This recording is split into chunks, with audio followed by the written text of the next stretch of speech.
Hey everybody, welcome to Goshen Prepping. There's certain items it's time to stock up on now before March comes around, as we've been talking about the tariffs.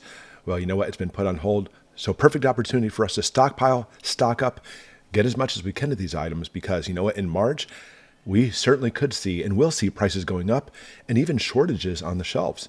So I have 11 items and stick through it at the very end. A couple you probably didn't think of and it's something you're surely going to want to stock up on. Number one, simply just canned goods and non-perishable food. We know that a lot of the food we get comes from Canada and Mexico, some food from China, not very much. And as it comes to the United States, well, you know what? It actually may become more expensive or have problems. So it's time to buy in bulk. What I do is whenever I go to the store, instead of picking up one or two cans of something, providing there's a lot of food on the shelf there, I'll go ahead and get a flat, maybe even two, and add it to my prepper pantry. Of course, always get only foods that you like to eat because there's nothing worse than having food down there that's just dreadful. Number two, rice and pasta. I'm not a big pasta guy, but I do buy a lot of it. I get mine from Aldi. I get I think they're like $1 or something. You get a giant box. We get a lot of that for the kids. The kids love the pasta. But rice, man, it's fantastic. Especially if you go to the wholesale clubs, you can get those giant 50-pound bags of rice. That's how we do it.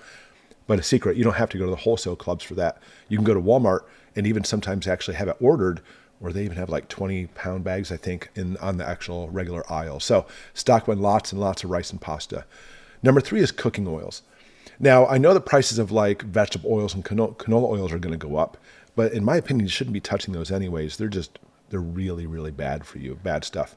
What I like to have is like coconut oil or avocado oil, and maybe olive oil too. Oh yeah, I love olive oil. Can't forget that one. But here's the thing. Avocados, majority of our avocados we get are from Mexico. So at the very least, avocado oils may go up. But if canola oils and vegetable oils go up, all the oils will go up because it's simply just supply and demand. So make sure you get all the stuff you need to as far as like cooking and stuff goes. Number four, this one hurts, coffee and tea. We may see some shortages in coffee and tea coming up. There's so much coffee being produced. You know, a lot of time we even talk about as far as like slave labor and stuff. It's obviously you want to see if you can get some fair trade. But beyond that, just understand that we're going to be seeing problems in the future as far as coffee and tea goes. If you're looking at long-term storage, that's the key. Tea's easy, vacuum seal it. But coffee, instant coffee is your best friend. Actually, in the container itself, it'll last for years. Sugars and sweeteners. A lot of people like having a lot of sugar for baking and such.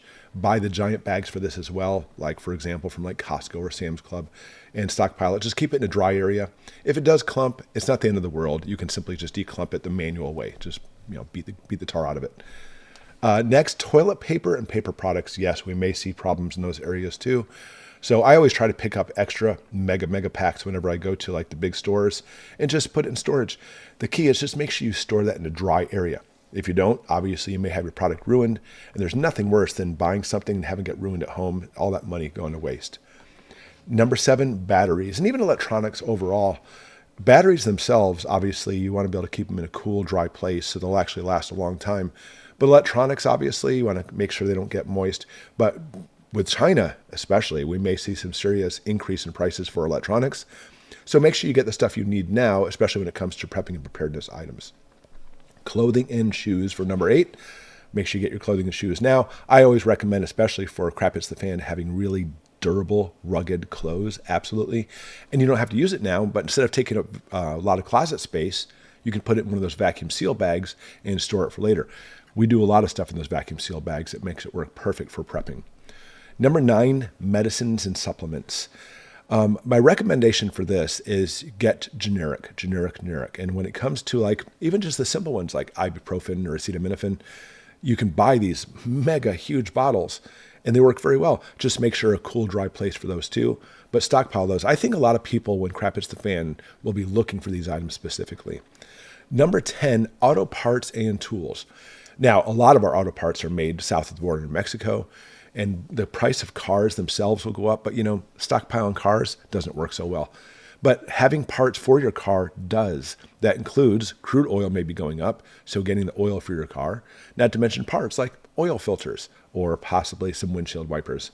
Get what you need for your car and just stockpile them. Then number 11, probably the most important when it comes to prepping is alcohol, like liquor.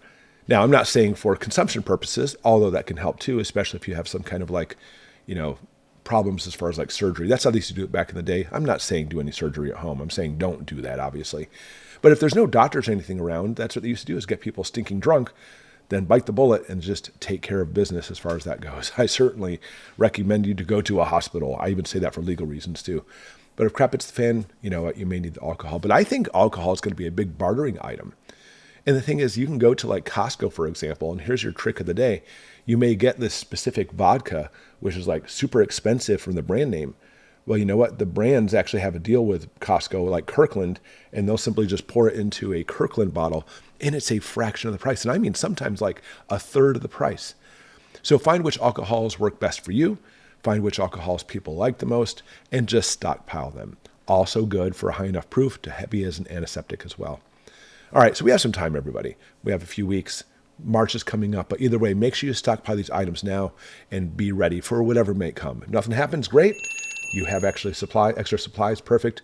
But if it does, you do not want to get caught left without. Thanks for watching, and we'll see you next time.